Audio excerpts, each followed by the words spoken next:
അല്ലാഹു സുബ്ഹാനഹു വ തആല ഭൂലോകത്തേക്ക് അയച്ചിട്ടുണ്ടെന്ന ചരിത്ര സത്യത്തെ നാം ഉൾക്കൊള്ളണം. ഈ പ്രവാചകന്മാരെല്ലാം അറിവിന്റെ അന്തസത്ത ഉൾക്കൊള്ളാൻ ജനതയെ പ്രേരിപ്പിച്ചു.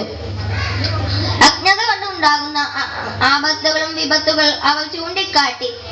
അറിവിന്റെ ഔന്നത്യവും നേട്ടങ്ങളും അവർ തുറന്നു കാട്ടി. അന്ത്യപ്രവാചകനായ മുഹമ്മദ് മുസ്തഫ സല്ലല്ലാഹു അലൈഹി വസല്ലമയ്ക്ക് തന്നെ ആദ്യമായി ലഭിച്ച ദിവ്യബോധം തന്നെ വിജ്ഞാനത്തിലാണ്.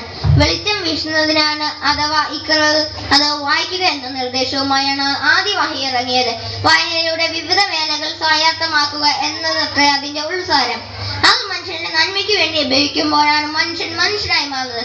മനുഷ്യ നന്മയ്ക്ക് ഉപയോഗപ്പെടുത്തുമ്പോൾ അത് മനുഷ്യ സംഹാരത്തിന് ശാരീരിക രോഗത്തിന് ഉപയോഗപ്പെടുത്തുകയാണെങ്കിൽ അത് നാശത്തിലേക്ക് കലാശിക്കുകയുള്ളൂ.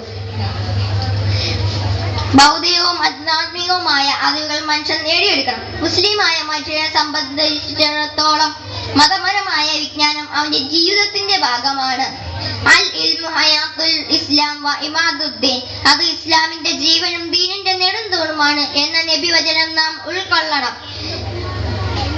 നബിവചനം അറിവിന്റെ അക്ഷരത്തിലേക്ക് വിരൽ ചൂണ്ടുന്നു.